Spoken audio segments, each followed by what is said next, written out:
तो दोस्तों आज हम बात करने वाले हिंदी का, देख सकते हो सामान्य हिंदी का एकदम वायरल वाला पेपर जो कि आपको 22 फरवरी को सेम इसी तरह का देखने को मिलेगा। ठीक है, देख सकते हो समय 3 घंटे 15 मिनट, पूर्णांक 100 नंबर, कक्षा 12, विषय सामान्य हिंदी, पूरा सेम यही पेपर मिलेगा आपको 22 फरवरी को।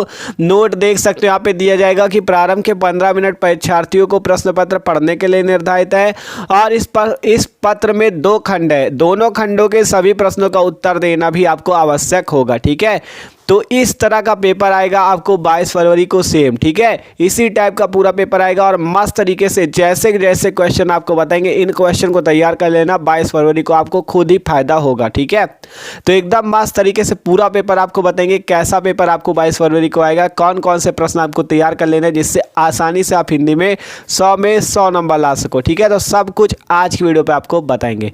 तो चलो वीडियो को शुरू करते हैं। तो यार अगर चैनल पे नए हो तो चैनल को सब्सक्राइब और वीडियो को लाइक जरूर कर लेना। ठीक है, तो देख सकते हो खंड का पे क्या होगा आपका, देखो एक चीज जान लो, खंड का जो होगा आपका बहुविकल्पी प्रश्नों से शुरू होगा। ठीक है, जिसमें प्रश्नोत्तर संख्या 1 और प्रश्न संख्या 2 इनमें आपके बहुविकल्पी प्रश्न दिए जाएंगे, देख सकते हो। ठीक है, और 5 नंबर 10 नंबर के बहुविकल्पी आएंगे। ठीक है, तो पहला प्रश्न देख सकते हो, शिक्षा का उद्देश्य निबंध के लेखक है, मतलब जो शिक्षा का उद्देश्य निबंध है ये किसने लिखा है। ठीक है, तो पहला ऑप्शन है भारतेंदु हरिश्चंद्र, दूसरा ऑप्शन है संपूर्णानंद, तीसरा ऑप्शन है मोहन राकेश और चौथा ऑप्शन है रामकृष्ण दास। तो बताओ शिक्षा का उद्देश्य निबंध के लेखक कौन है, संपूर्णानंद जी। तो ये एकदम वायरल प्रश्न है, पक्का फंसेगा, देखना 22 फरवरी को। ठीक है, फिर लल्लू लाल की रचना कौन सी, सुख सागर, प्रेम सागर, परीक्षा गुरु या रानी केत की कहानी। तो बताओ लल्लू लाल की कौन सी रचना है, लल्लू लाल की रचना जो है आपकी वो कौन सी है। ठीक है, तो लल्लू लाल की रचना है प्रेम सागर। ठीक है, कौन सी है, प्रेम सागर।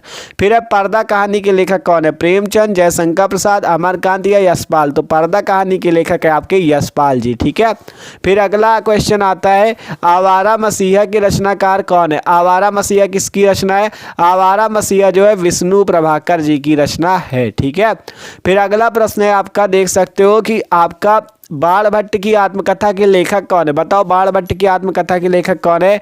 तो जो बाणभट्ट की आत्मकथा के लेखक हैं वो कौन है आपके, बताओ महावीर प्रसाद द्विवेदी, सरदारपुर सिंह, वासुदेव शरण अग्रवाल या हजारी प्रसाद द्विवेदी। तो हजारी प्रसाद द्विवेदी जी जो है ये बाणभट्ट की आत्मकथा के लेखक है। ठीक है, फिर आप देख सकते हो प्रश्नोत्तर संख्या 2। ठीक है, प्रश्नोत्तर संख्या 2 का इसमें आपका पद्य साहित्य से प्रश्न पूछे जाते हैं।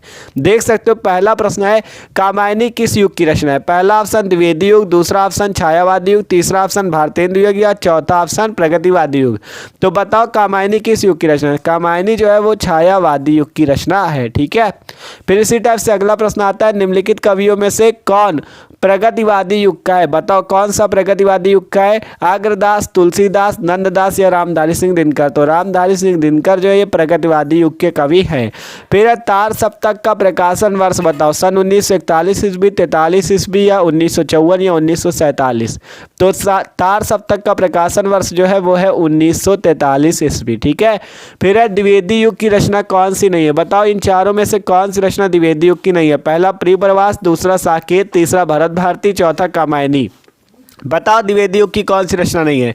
तो द्विवेदी युग की जो रचना है वो जानते हो कौन सी है। देखो आपसे यहाँ पे ऊपर प्रश्न देखोगे तो आपसे पूछा गया कामायनी किस युग की रचना है, कामायनी जो है छायावादी युग की रचना है। ठीक है, ये रहा ना छायावादी युग, दूसरा ऑप्शन सही था छायावादी युग की। और यहाँ पे पूछा गया द्विवेदी युग की रचना कौन नहीं है, तो बताओ कामायनी जो है जब छायावादी युग की तो ये द्विवेदी युग की कैसे हो जाएगी, तो यही वाला ऑप्शन सही हो जाएगा। ठीक है, तो इस टाइप से पूछा जाएगा प्रश्न, देख सकते हो, तैयार आपको करना है। अगला प्रश्न आएगा अष्टछाप के कवियों का संबंध भक्ति काल की किस शाखा से। ठीक है, इसके विकल्प जो है अगले पेज पे दिए गए तो हम आपको दिखाते हैं।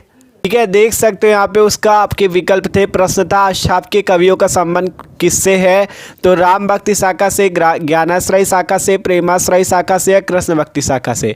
तो जो अष्टछाप के कवि हैं उनका संबंध जानते हो किससे, कृष्ण भक्ति शाखा से। ठीक है, तो इसका ऑप्शन चौथा सही हो जाएगा। तो ये थे आपके बहुविकल्पी प्रश्न जो कि पक्का आएंगे पेपर में।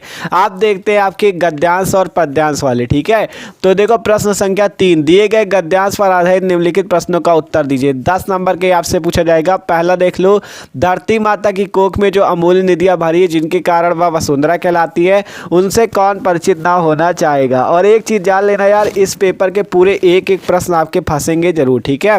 तो देख लो, धरती माता की कोख में जो निधियां भरी है, अर्थात एक इस चैप्टर का बताओ, धरती माता की कोख में निधियां भरी हैं और पृथ्वी को पीस पीस कर अगणित प्रकार की मिट्टियों से पृथ्वी की देह को सजाया। तो ये किस पार्ट का बताओ, ये आपका राष्ट्र का स्वरूप पार्ट का, और जिसके लेखक वासुदेव शरण अग्रवाल हैं, ठीक है। तो 5 प्रश्न आपको इस टाइप से दिए जाएंगे। इन 5 प्रश्नों के उत्तर आपको यहाँ पे देने हैं। पहला संदर्भ लिखना है, फिर धरती वसुंधरा क्यों कहलाती, तो यहाँ पे आपको दिया गया है कि आपका जो अमूल्य निधियां भरी हैं जिनके कारण वह वसुंधरा कहलाती हैं, ठीक है। फिर अगला प्रश्न है, रेखांकित अंश की व्याख्या कीजिए। जितने के नीचे रेखा खींची हुई है ना, इसकी आपको व्याख्या करनी। फिर पृथ्वी की देह को किसने सजाया है, तो आपका इसका उत्तर भी इसी गद्यांश पे मिलेगा आपको। फिर भावी आर्थिक अभ्युदय हेतु हमें क्या करना चाहिए, इसका उत्तर भी आपको इसी गद्यांश से ढूंढ के निकालना है, ठीक है। तो इस टाइप से आप लिखोगे तो आपको यहाँ पे 10 नंबर मिल जाएंगे, ठीक है। फिर इसी टाइप से अथवा वाला प्रश्न चाहो तो कर सकते हो, जैसे अशोक का फूल उसी मस्ती में हंस रहा है, ठीक है। अशोक का फूल जो है उसी मस्ती में हंस रहा है, अर्थात आप अशोक का फूल वाला प्रश्न का उत्तर भी दे सकते हो। चाहे ऊपर वाला कर लो या नीचे वाला, ये गद्यांश कर सकते हो। 5 प्रश्न इसके यहाँ पे आपको दिए गए हैं, इन 5 प्रश्नों को भी आप कर सकते हो, ठीक है। तो ये था भैया प्रश्नोत्तर संख्या 3, जो कि 10 नंबर का आपसे पूछा जाएगा। चाहे आप ऊपर वाला गद्यांश कर लो या नीचे वाला गद्यांश कर लो, ठीक है। जो आपको आ रहा हो एग्जाम में कर लेना आसानी से, ठीक है। तो ये प्रश्न संख्या 3 हो गया। आप चलते प्रश्न संख्या 4 की ओर, पद्यांश की ओर, ठीक है। आप देखो प्रश्नोत्तर संख्या 4, दिए गए पद्यांश पर आधारित निम्नलिखित प्रश्नों का उत्तर दीजिए। 10 नंबर आपको इससे मिलेंगे। देख सकते हो पद्यांश दिया गया, दुर्बलता का ही चिन्ह विशेष शपथ है, पर अबला जन के लिए कौन सा पथ है, यदि मैं उकसाई गई भरत से हो तो पति समान ही स्वयं पुत्र भी खो, ठीक है। तो ये वाला पद्यांश जो एकदम वायरल पद्यांश है और हर साल आता है, तो पक्का इस बार भी आएगा। तो हमने इसको भी पूरा कराया हुआ है, आपको सॉल्व पूरा बॉडी कॉपी भी बताया था कि इस तरह सॉल्व करना जिससे एग्जामिनर आपको फुल नंबर देगा। तो आप वो वाला वीडियो भी जाके देख सकते हो, तो इसको जरूर तैयार कर लेना, ठीक है। और देखो पद्यांश भी 2 दिए जाएंगे, 2 में से 1 करना होगा, ठीक है। एक पद्यांश ये, एक देखो आपको दिखा दे दूसरा वाला, ठीक है। दूसरा पद्यांश देख सकते हो, अथवा के बाद वाला ये कि लज्जाशीला पथिक महिला जो कहीं दृष्टि आए, होने देना विकृत वसना तो तू ना सुंदरी को, ठीक है।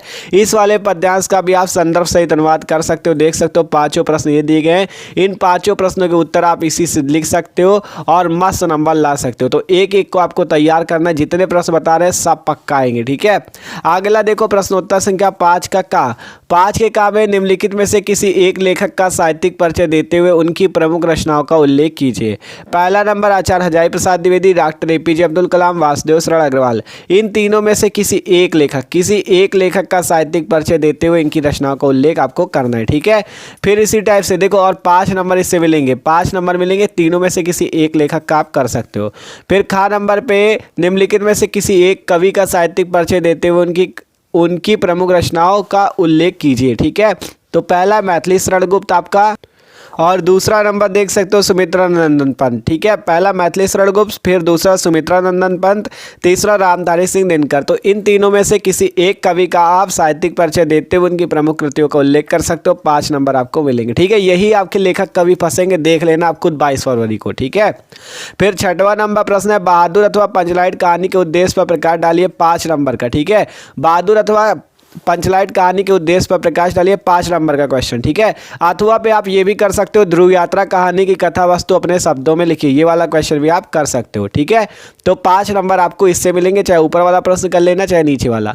आप 7वां प्रश्न होगा कि स्वपठित खंड काव्य के आधार पर किसी एक खंड के एक प्रश्न को उत्तर दीजिए। मतलब आपको, ठीक है, इस पे आपको क्या करना है, खंड काव्य करना। और खंड काव्य का मतलब ये होता है, देखो सब जिलों पे अलग अलग होता है। तो आपके स्कूल में जो पढ़ाया गया, जैसे श्रवण कुमार होता है, रश्मिरति होता है, त्यागपति होता है, साकेत होता है, जो आपके स्कूल में पढ़ाएगा वो आप कर सकते हो। देख सकते हो, आपको यहाँ पे दिखा देते हैं हम, ठीक है। देख सकते हो यहाँ पे आपको इतने ऑप्शन होते, चाहे रश्मिरथी हो, श्रवण कुमार हो, मुक्ति यज्ञ, त्यागपति, आलोकव्रत, सत्य की जीत, जो आपको आता हो आप कर सकते हो। और यही आपके आएंगे, इससे बाहर कुछ नहीं आने वाला, आप इनको नोट कर लो, यही आएंगे आपको 22 फरवरी को, ठीक है। आप देखो खंड खा चालू हो गया, खंड खा भी आपका 50 नंबर का होगा। इसमें देख सकते हो 8वें का नंबर प्रश्न, 7 नंबर तक प्रश्न तो खंड काव्य तक हो गए। 8वें का है कि दिए गए संस्कृत गद्यांशों में से किसी एक का ससंदर्भ हिंदी में अनुवाद कीजिए। आपको एक संस्कृत गद्यांश वर्ष दिया गया, महामना, विद्वान, वक्ता, धार्मिक नेता, पटु, पत्रकारास, चासी। ठीक है, 7 नंबर मिलेंगे। आपको इसका क्या करना है, पहले संदर्भ लिखना है, फिर इसका अनुवाद करना है। महामना, विद्वान, वक्ता मतलब ये महामना मालवीय चैप्टर का है, आप इसका आसानी से अनुवाद कर सकते हो, हमने आपको ये कराया भी हुआ है। ठीक है, तो आप वीडियो भी देख सकते हो। अथवा ये वाला कर सकते हो, हंसराजा तदैव परिसमध्य आत्मना भागिने पाप हंस पोतकाय दुहित रक्षतम। ठीक है, ये वाले में दोनों में से किसी एक का कर सकते हो, आपको 7 नंबर मिलेंगे। ठीक है, आप खा नंबर देखो, 8वें का खा नंबर प्रश्न, दिए गए पद्यांशों में से किसी एक का संदर्भ सहित अनुवाद कीजिए। ये 2 श्लोक दिए गए, पहला नमे रोचते भद्रम व उल्लूक अस्या विवेचनम। ठीक है, नमे रोचते भद्रम व उल्लूक अस्या विवेचनम, ये वाला कर सकते हो। या नीचे जो दिए गए, परोक्षे कार्य हंतारम प्रत्यक्ष प्रियवादिनम वर्जय तादृशम मित्रम विस्कुंभम पयोमुखम, ये वाला भी कर सकते हो। चाहे दोनों में से जो कर लो, 7 नंबर आपको मिलेंगे। 7 नंबर का गद्यांश होता है, 7 नंबर का पद्यांश। ठीक है, तो दोनों में से एक एक कर सकते हो, और ये दोनों वायरल, ये पक्का आएंगे। ठीक है, अगला देखो प्रश्नोत्तर संख्या 9, निम्नलिखित मुहावरों में से किसी एक का अर्थ लिखकर वाक्य प्रयोग कीजिए। देख सकते हो मुहावरे दिए गए 3, इन तीनों में से किसी एक का अर्थ लिखकर वाक्य प्रयोग करना है, 2 नंबर आपको इससे मिल जाएंगे। ठीक है, तो ये 9वां प्रश्न है। अब अगला प्रश्न देखते हैं। ठीक है, तो वो 3 मुहावरे थे, चौथा मुहावरा यहाँ पे, तो ये भी था नमक मिर्च लगाना। ठीक है, तो चारों में से किसी एक का अर्थ लिखकर वाक्य प्रयोग करना था, जिससे आपको कितने नंबर मिलेंगे, 2 नंबर। आप देखो प्रश्न संख्या 10, अपठित गद्यांश पर आधारित निम्नलिखित प्रश्नों के उत्तर दीजिए। इस टाइप से आपको एक अपठित गद्यांश दिया जाएगा। ठीक है, देख सकते हो 2 गद्यांश दिए जाएंगे, जो आपको समझ में आ जाए वो आप कर सकते हो उसके उत्तर। इसमें आपको 5 नंबर मिलेंगे, 1 2 3 2 5 नंबर। ठीक है, मतलब कुछ नहीं करना होता, ये तो सबसे आसान होता है। देखो ये जो गद्यांश दिया जाए ना, इसको 1-2 बार पढ़ लेना, जब पढ़ लोगे तो फिर आपको इन तीनों प्रश्नों के उत्तर इसी से ढूंढ के अपनी कॉपी में लिखना है, 5 नंबर आपको इससे मिल जाएंगे। ठीक है, चाहे ऊपर वाला कर लेना या बीच में अथवा लगा, चाहे नीचे वाला कर लेना। ठीक है, दोनों में से एक आप आसानी से कर लेना। ठीक है, अब आता है प्रश्न संख्या 11, निम्नलिखित शब्द युग्मों का सही अर्थ चयन करके लिखिए। पहला वसन और व्यसन, इसका आपको सही अर्थ बताना है। A B C D 4 option दिए गए, आप बता सकते हो। तो वसन का मतलब होता है वस्त्र और व्यसन का मतलब होता है आदत, तो इसका ये वाला ऑप्शन से हो जाएगा, वसन व्यसन का वस्त्र और आदत। फिर दूसरा है ऑप्शन, दूसरा प्रश्न है मतलब कि अम्बुज और अम्बुद का अर्थ बताइए। ठीक है, अम्बुज और अम्बुद का अर्थ बताइए, तो इसके विकल्प जो है अगले पेज पे दिए गए, वो भी आपको दिखा दे। ठीक है, देख सकते हो जो अम्बुज और अम्बुद वाला प्रश्न था, उसके यहाँ पे विकल्प दिए गए, पहला बादल और समुद्र, दूसरा जल और कमल, तीसरा कमल और बादल, और चौथा समुद्र और कमल। तो ये वाला प्रश्न भी आपको तैयार कर लेना है। फिर खा नंबर है, निम्नलिखित शब्दों में से किसी एक शब्द के 2 अर्थ लिख लें। मतलब ये 4 शब्द दिए गए हैं, पहला दूसरा तीसरा चौथा, इन चारों में से किसी एक शब्द के 2 अर्थ लिखो, जिससे 2 नंबर मिलेंगे। ये वाला प्रश्न भी पक्का आएगा। ठीक है, फिर गा नंबर है, निम्नलिखित वाक्यांशों के लिए एक शब्द का चयन करके लिखिए। ये आपको दिए गए, जो आंखों के सामने हो उसे क्या कहते हैं। 4 ऑप्शन है, नेत्र सन्मुख, प्रत्यक्ष, आंख के आगे, प्रत्यक्ष, प्रत्येक आंख। ठीक है, तो जो आंखों के सम्मुख होता है उसे कहते हैं प्रत्यक्ष। ठीक है, तो इसका 1 नंबर आपका ये पक्का हो जाएगा। फिर है जानने की इच्छा रखने वाला, तो जानने की इच्छा रखने वाले को जिज्ञासु कहते हैं। ठीक है, तो इसका ये C नंबर ऑप्शन से हो जाएगा। फिर घ नंबर प्रश्न है। ठीक है, अगला नंबर क्या है कि निम्नलिखित में से किन्हीं 2 वाक्यों को शुद्ध करके लिखे। मतलब ये 4 वाक्य दिए गए हैं, चारों अशुद्ध हैं, इनमें से किन्हीं 2 वाक्यों को आपको शुद्ध करके लिखना है, जिससे 2 नंबर आपको मिल जाएंगे। ठीक है, तो ये वाला भी मोस्ट इंपॉर्टेंट था। आप देखो 12 का ये तो एकदम फिक्स टॉपिक है, पक्का ही आना है। ठीक है, देख सकते हो वीर रस अथवा हास्य रस का स्थायी भाव के साथ उदाहरण अथवा परिभाषा लिखिए, 2 नंबर का है। ठीक है, वीर रस अथवा हास्य रस का स्थायी भाव के साथ उदाहरण सहित परिभाषा देना है। खा नंबर है, श्लेष अथवा उत्प्रेक्षा अलंकार का लक्षण उदाहरण देना है, 2 नंबर का। फिर दोहा अथवा सोलठा छंद का मात्रा सहित लक्षण अथवा उदाहरण देना है, 2 नंबर का। ठीक है, तो ये 2 नंबर 6 नंबर के रस छंद अलंकार। फिर इसी टाइप से प्रश्न 13 आएगा, बैंक में खाता खोलने के लिए बैंक प्रबंधक को आवेदन या प्रार्थना पत्र लिखिए। इससे आपको 6 नंबर मिलेंगे। कितने नंबर मिलेंगे? 6 नंबर। अथवा ये वाला भी लिख सकते हो, शहर में फैली संक्रामक बीमारी की तरफ जिलाधिकारी का ध्यान आकर्षित करने के लिए आवेदन पत्र या प्रार्थना पत्र लिखिए। इससे भी आपको 6 नंबर मिलेंगे। ठीक है, फिर इसी टाइप से प्रश्नोत्तर संख्या 14, जिस पे निबंध पूछा जाएगा। निम्नलिखित विषयों में से किसी एक विषय पर अपनी भाषा शैली में निबंध लिखिए। पहला, देश की बेरोजगारी की समस्या, आतंकवाद की समस्या और समाधान, वृक्षारोपण का महत्व।